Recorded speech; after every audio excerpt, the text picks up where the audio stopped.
할렐루야. 9월의 세 번째 아침을 맞이합니다.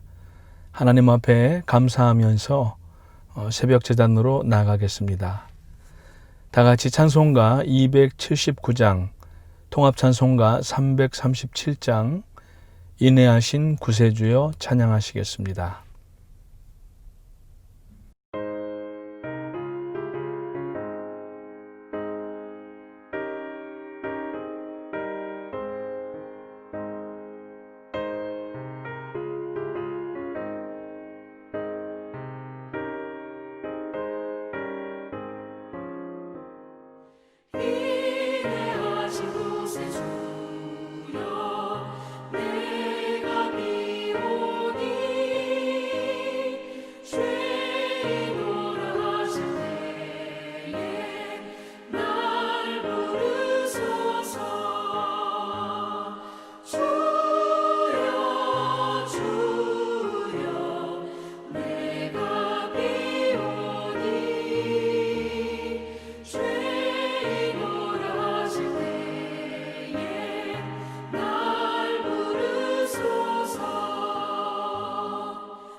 주의 몸으로 의지하여 주께 가오니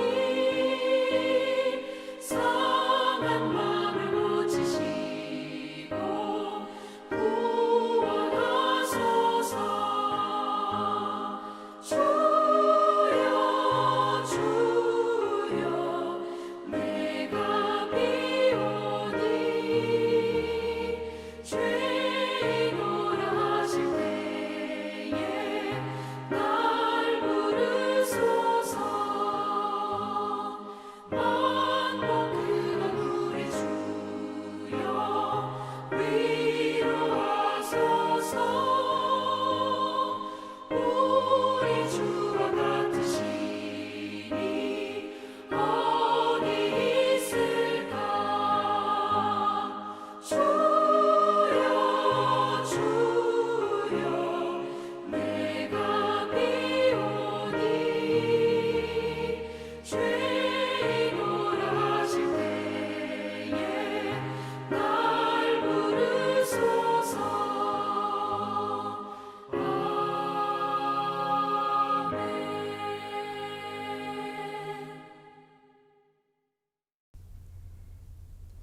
오늘 함께 나누시는 말씀은 창세기 38장 전체가 되겠습니다. 1절부터 30절입니다. 그 후에 유다가 자기 형제들로부터 떠나 내려가서 아둘람 사람 히라와 가까이 하니라. 유다가 거기서 가나안 사람 수아라 하는 자의 딸을 보고 그를 데리고 동침하니 그가 임신하여 아들을 낳음에 유다가 그의 이름을 엘이라 하니라. 그가 다시 임신하여 아들을 낳고 그의 이름을 오난이라 하고 그가 또다시 아들을 낳고 그의 이름을 셀라라 하니라. 그가 셀라를 낳을 때 유다는 거십에 있었더라. 유다가 장자 엘을 위하여 아내를 데려오니 그의 이름은 다말이더라. 유다의 장자 엘이 여호와가 보시기에 악함으로 여호와께서 그를 죽이신지라. 유다가 오난에게 내 형수에게로 들어가서 남편의 아우된 본분을 행하여 내 형을 위하여 씨가 있게 하라. 오난이 그 씨가 자기 것이 되지 않을 줄 알므로 형수에게 들어갔을 때 그의 형에게 씨를 주지 아니하려고 땅에 설정하매 그 일이 여호와가 보시기에 악함으로 여호와께서 그도 죽이시니 유다가 그의 며느리 다말에게 이르되 수절하고 내 아버지 집에 있어 내 아들 셀라가 장성하기를 기다리라. 하니 셀라도 그 형들같이 죽을까 염려함이라. 다말이 가서 그의 아버지 집에 있으니라. 얼마 후에 유다의 아내 수아의 딸이 죽은지라. 유다가 위로를 받은 후에 그의 친구 아둘람 사람 히라와 함께 딥나로 올라가서 자기의 양털 깎는 자에게 이르렀더니 어떤 사람이 다말에게 말하되 내 시아버지가 자기의 양털을 깎으려고 딥나에 올라왔다 한지라. 그가 그 과부의 의복을 벗고 너울로 얼굴을 가리고 몸을 휩싸고 딥나 길곁 에나임 문에 앉으니 이는 셀라가 장성함을 보았어도 자기를 그의 아내로 주지 않음으로 말미암음이라. 그가 얼굴을 가리었으므로 유다가 그를 보고 창녀로 여겨 길 곁으로 그에게 나아가 이르되 청하건대 나로 내게 들어가게 하라. 하니 그의 며느리인 줄을 알지 못하였음이라. 당신이 무엇을 주고 내게 들어오려느냐? 유다가 이르되 내가 내 떼에서 염소 새끼를 주리라. 당신이 그것을 줄 때까지 담보물을 주겠느냐? 무슨 담보물을 내게 주랴? 당신의 도장과 그 끈과 당신의 손에 있는 지팡이로 하라. 유다가 그것들을 그에게 주고 그에게로 들어갔더니 그가 유다로 말미암아 임신하였더라. 그가 일어나 떠나가서 그 너울을 벗고 과부의 의복을 도로 입으니라. 유다가 그 친구 아둘람 사람의 손에 부탁하여 염소 새끼를 보내고 그 여인의 손에서 담보물을 찾으려 하였으나 그가 그 여인을 찾지 못한지라. 그가 그곳 사람에게 물어 이르되 길 곁 에나임에 있던 창녀가 어디 있느냐? 그들이 이르되 여기는 창녀가 없느니라. 그가 유다에게로 돌아와 이르되 내가 그를 찾지 못하였고 그곳 사람도 이르기를 거기에는 창녀가 없다 하더이다. 그로 그것을 가지게 두라. 우리가 부끄러움을 당할까 하노라. 내가 이 염소 새끼를 보냈으나 그대가 그를 찾지 못하였느니라. 석 달쯤 후에 어떤 사람이 유다에게 일러 말하되 내 며느리 다말이 행음하였고 그 행음함으로 말미암아 임신하였느니라.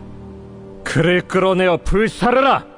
여인이 끌려나갈 때 사람을 보내어 시아버지에게 이르되 이 물건 임자로 말미암아 임신하였나이다. 청하건대 보소서. 이 도장과 그 끈과 지팡이가 누구의 것이니까? 유다가 그것들을 알아보고 이르되 그는 나보다 옳도다. 내가 그를 내 아들 셀라에게 주지 아니하였음이로다. 하고 다시는 그를 가까이 하지 아니하였더라. 해산할 때에 보니 쌍태라. 해산할 때에 손이 나오는지라 산파가 이르되 이는 먼저 나온 자라. 하고 홍색 실을 가져다가 그 손에 메었더니 그 손을 도로 들이며 그의 아우가 나오는지라. 산파가 이르되 내가 어찌하여 터뜨리고 나오느냐? 그 이름을 베레스라 불렀고 그의 형 곧 손에 홍색 실 있는 자가 뒤에 나오니 그의 이름을 세라라 불렀더라. 성경은 역사책이면서 특히 구약은 족보책입니다. 메시아가 오시기까지 그분의 족보를 펼쳐놓고 필요한 중심된 인물들의 중요한 사건들을 기록한 것입니다. 특히 성경은 디모데후서 3장 16절에서 말씀하는 바와 같이 성경은 하나님의 감동으로 기록된 것이라고 말씀합니다. 이것을 완전 축자 영감, 플래너리 버벌 인스피레이션이라고 이야기합니다. 즉 성령께서 인간 기자 전체 한 45명, 6명 정도가 되죠. 그리고 장대한 기간 동안 약 1500~600년 동안에 쓰여진 성경인데 성경이 창세기부터 요한계시록까지 같은 주제, 같은 목적으로 일관되게 쓰여진 책인 것을 볼 수가 있습니다. 우리가 살고 있는 미국이나 두고 온 조국 대한민국도 매년 신년 초마다 대통령 이 신년 기자회견이 있습니다. 그때 대통령은 전체 국정에 대하여서 행정 또 국방 또 경제 모든 분야에서 몇 주씩 이렇게 보좌관들이나 혹은 그 장관들을 통하여서 준비하게 하고 이것을 이제 대통령의 정치 철학으로 비서실에서 쓰게 됩니다. 그리고 이것을 맨 마지막에 대통령이 프루프 리딩을 하면서 자신의 정치와 맞는 내용이면은 사인을 하고 대통령의 이름에 서명을 하게 됩니다. 그러면은 그 대통령 신년 기자회견은 대통령의 글이 되는 겁니다. 이것은 보좌관들이나 혹은 여러 가지 그 각 분야의 사람들의 다른 글이 아니라 바로 대통령의 글이 되는 것입니다. 성경의 원저자가 성령이시라는 말씀입니다. 그런데 이런 성경에 성령께서는, 즉 하나님께서는 부끄러운 기사를 군데군데 집어넣어 놓으셨습니다. 이는 사람이 쓴 책이 아니라는 하나의 귀중한 반증이 되는 것입니다. 다른 종교들이나 이단들은 그들의 경전이나 발행하는 책들에 보면 자신들의 교주나 그리고 자신들의 신을 미화하는 것을 볼 수 있습니다. 창세기 37장부터 50장까지는 요셉에 관련된 사건들이 소개가 되고 있습니다. 이 중에 유일하게 스토리 하나가 본문 38장에 나타나고 있습니다. 굳이 넣지 않아도 앞뒤 문맥에 큰 영향이나 변화가 주어지지 않을 법도 한 것입니다. 즉 유다의 타락 이야기입니다. 왜 하나님께서는 이 이야기를 삽입을 하셨습니까? 본문을 보면서 느껴지는 것이 무엇입니까? 성경은 믿음의 영웅들 이야기를 미화한 책이 아닙니다. 사람의 꾸민 책이라면 미화하고 포장해서 더 신비감을 주려고 했을 것입니다. 그러나 성경은 하나님의 말씀이기 때문에 필요하면 영적인 영웅들의 치부와 허물도 그대로 노출을 시킵니다. 그 이유가 무엇입니까? 바로 오늘 본문을 대하는 우리 가운데 특히 낙심하고 상처받고 실패한 영혼들에게도 우리가 나아갈 길을 보여주시기 위함이 아닌가 생각이 됩니다. 그러면 본문의 유다의 타락이 주는 교훈이 무엇인가를 오늘 살펴보기를 원합니다. 자랑스러운 유다 지파의 선조인 유다가 며느리와 관계한 것을 기록하고 있습니다. 야곱의 12 아들을 통해서 형성된 이 이스라엘의 12 지파 가운데 가장 복된 지파가 유다의 후손들이 아닌가 생각이 됩니다.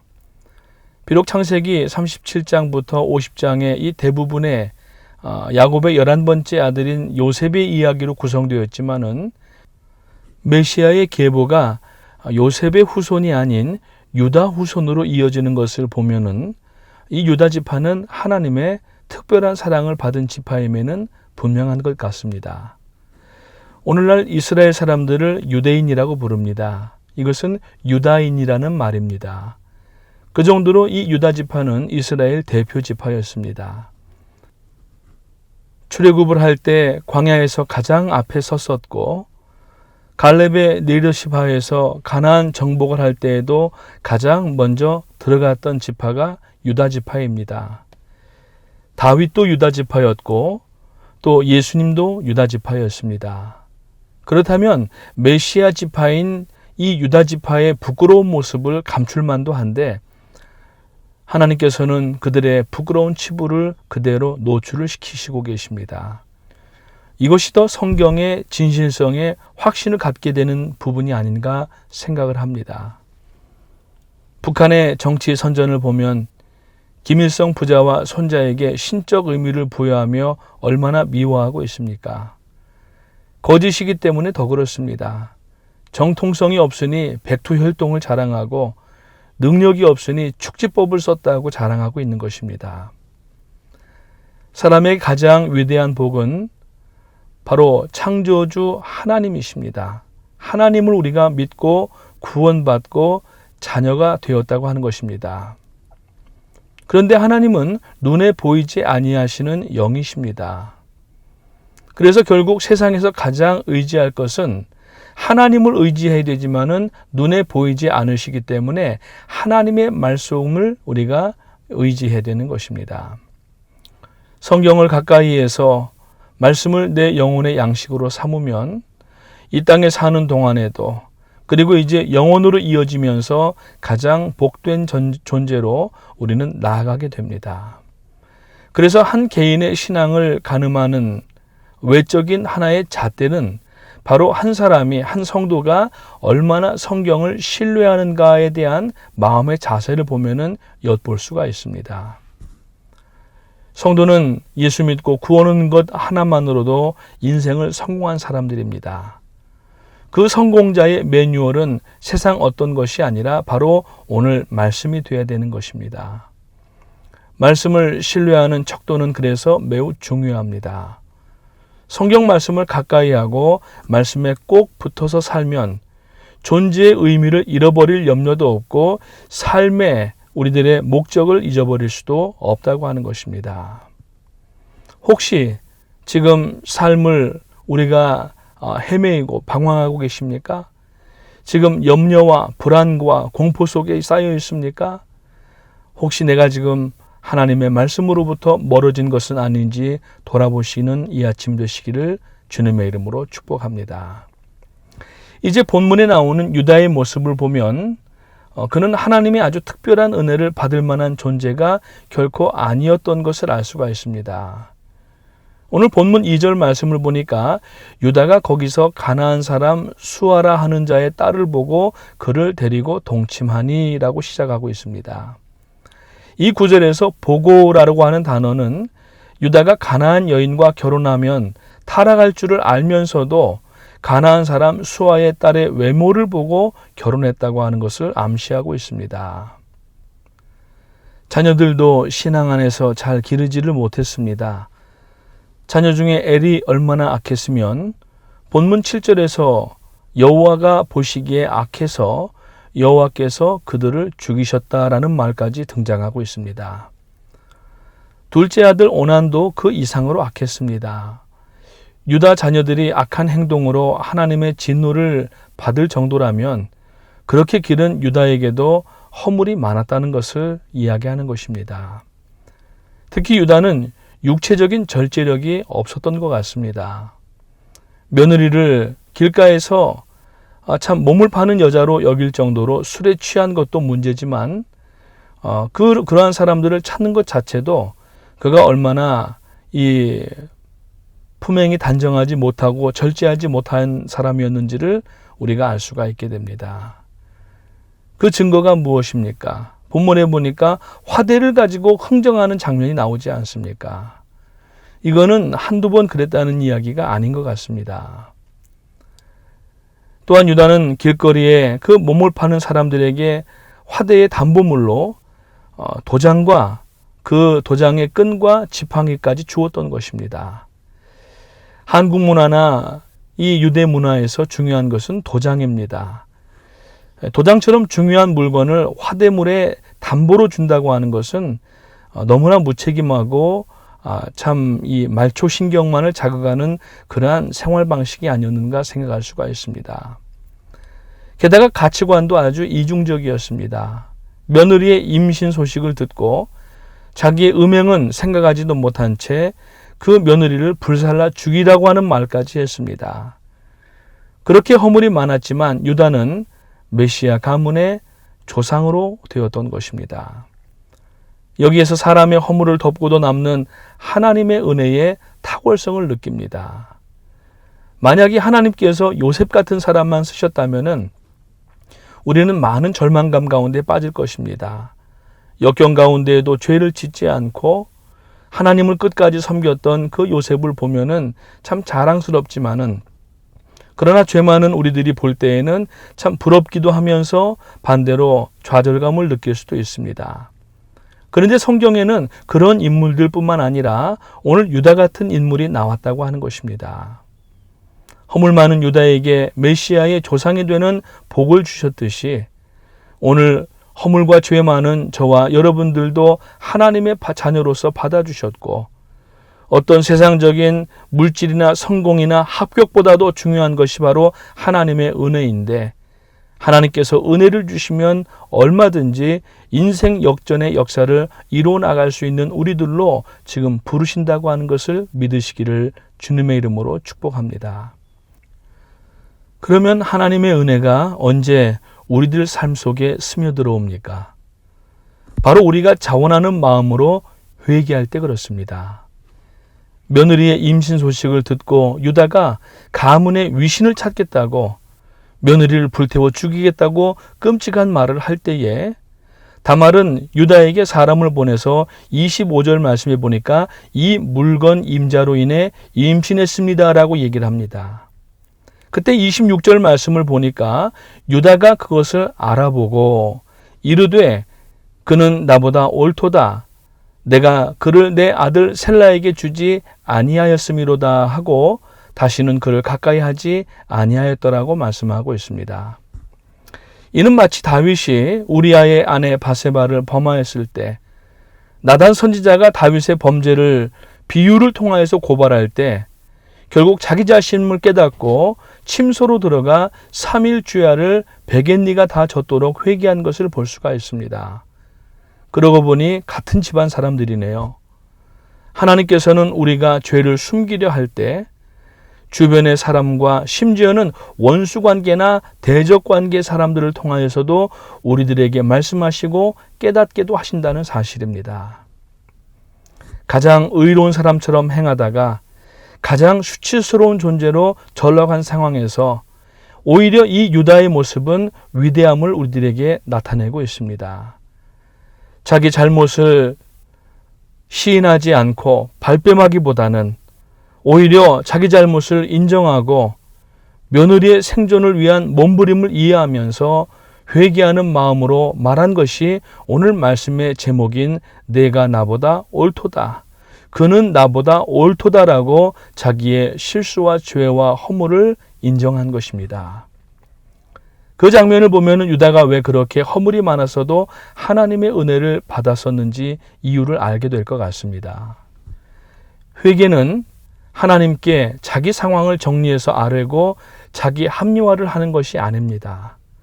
하나님 잘못했습니다. 한 번 고백하고 여러분 우리가 하나님 앞에 고백하면은 하나님은 그것을 접수하시고 용서하시는 하나님이신 줄 믿으시기를 축원합니다.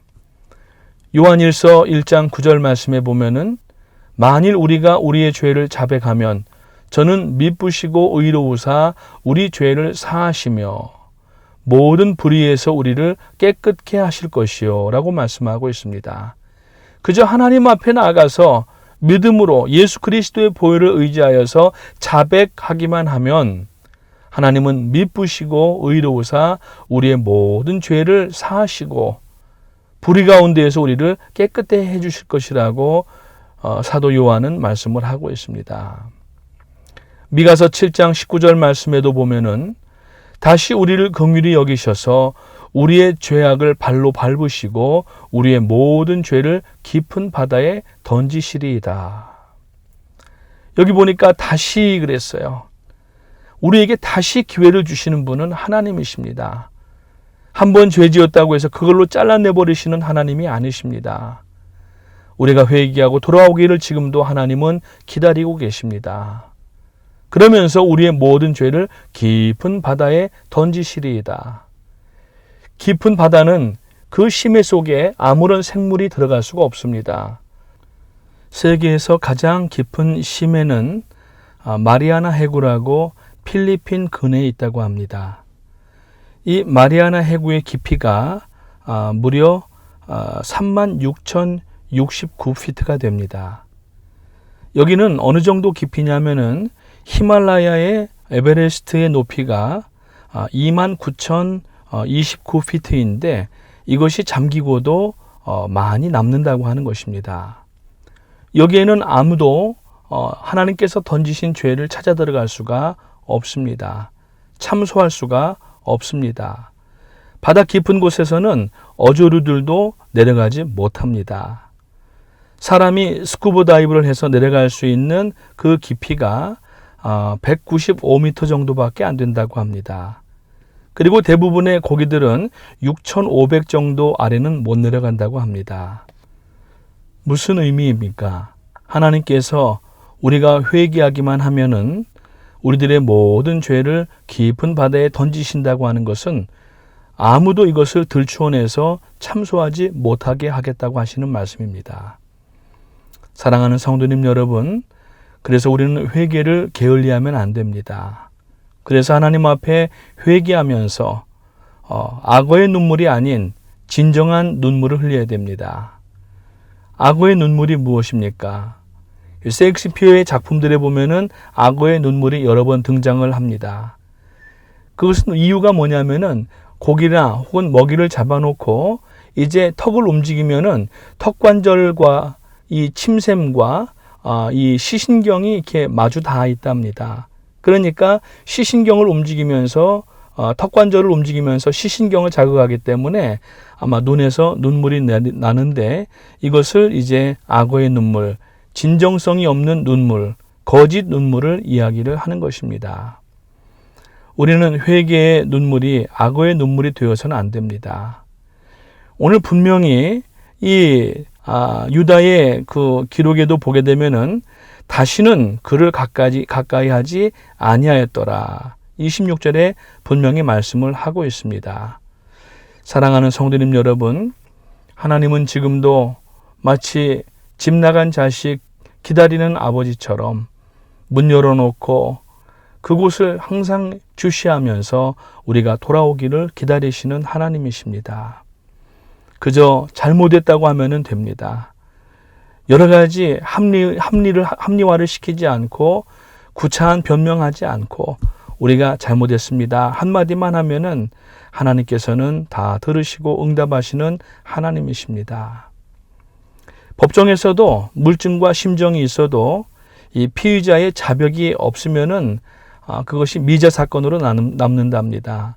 그러다가 결정적 증언이 나오면은 그 피의자는 아마도 법정 최고형에 달하게 된다고 합니다. 그러나 잘못을 순수히 자백하고 반성하면은 가능한 한 최소의 형량으로 주어진다고 합니다. 우리가 대부분 언제 하나님을 만나게 됩니까? 바로 실패했을 때입니다. 문제가 생겼을 때입니다. 막다른 골목길에 다다랐을 때입니다. 깜깜한 터널 안에 갇혔다고 생각될 때입니다. 그때 주님은 우리를 찾아오십니다. 그럴 때에 우리는 다른 말 아무 말 하지 않아도 주여 내가 죄인입니다 라고만 고백하면은 하나님은 우리를 받아주시고 용서하시고 다시 기회를 주시는 하나님이신 줄 믿으시기를 주님의 이름으로 축원합니다. 힘들고 어려운 상황은 하나님을 만날 절호의 기회입니다. 지금 내 앞에 있는 기도 제목과 어려운 현실은 우연이 아니고 하나님께서 나를 부르시는 초대장을 보내신 것이고 나를 지금 부르시는 순간인 줄을 알게 되시기를 바랍니다. 주님이 지금 부르실 때 그분 앞으로 담대히 나아가서 주님 잘못했습니다 한마디만 하면은 모든 문제가 해결되고 상황이 종료된다는 사실을 기억하시고 오늘 이제 말씀을 듣고 기도할 때에 하나님 앞에 우리들의 모든 허물과 죄를 다 토설하시기를 주님의 이름으로 축복합니다. 기도하겠습니다. 하나님의 은혜와 사랑을 감사합니다. 참 저희들이 아무것도 아닌 형벌을 받고 참 영벌 가운데 들어가야 될 저희들이지만 하나님은 저희를 불쌍히 여기셔서 예수 그리스도를 십자가에 못 박아 죽게 하시고 그 흘리신 보혈로 구원받아 오늘도 이 아침에 하나님의 자녀로 잠깨 이게 하심을 감사합니다. 하나님께서 생명 주시고 하나님께서 주신 날이 오매 하나님 앞에 복된 삶이 될 수 있도록 도와주시기 원하옵고 하나님의 걱정거리, 근심거리의 사람이 되지 않게 하시고 마음껏 영광 돌리고 쓰임받는 모든 프라미스 가족들이 될 수 있도록 도와주시옵소서. 감사를 드리오며 예수님의 이름으로 기도합니다. 아멘. 하늘에 계신 우리 아버지 이름이 거룩히 여김을 받으시오며 나라가 임하시오며 뜻이 하늘에서 이룬 것 같이 땅에서도 이루어지이다. 오늘 우리에게 일용할 양식을 주옵시고 우리가 우리에게 죄 지은 자를 사하여 준 것 같이 우리 죄를 사하여 주옵시고 우리를 시험에 들게 하지 마옵시며 다만 악에서 구하옵소서. 나라와 권세와 영광이 아버지께 영원히 있사옵나이다. 아멘. 오늘 9월 3일 목요일 새벽 예배 모든 순서를 마쳤습니다. 우리 함께 나누신 말씀을 붙들고 하나님 앞에 오늘은 우리들 자신을 돌아보는 기도로 드리게 되시기를 바랍니다. 하나님은 지금 우리를 부르고 계십니다. 하나님은 우리를 기다리고 계십니다. 하나님은 우리의 죄를 용서해 주시기를 원하십니다. 우리 주여 3번 힘차게 부르짖고 주 앞에 나가겠습니다. 주여, 주여, 주여.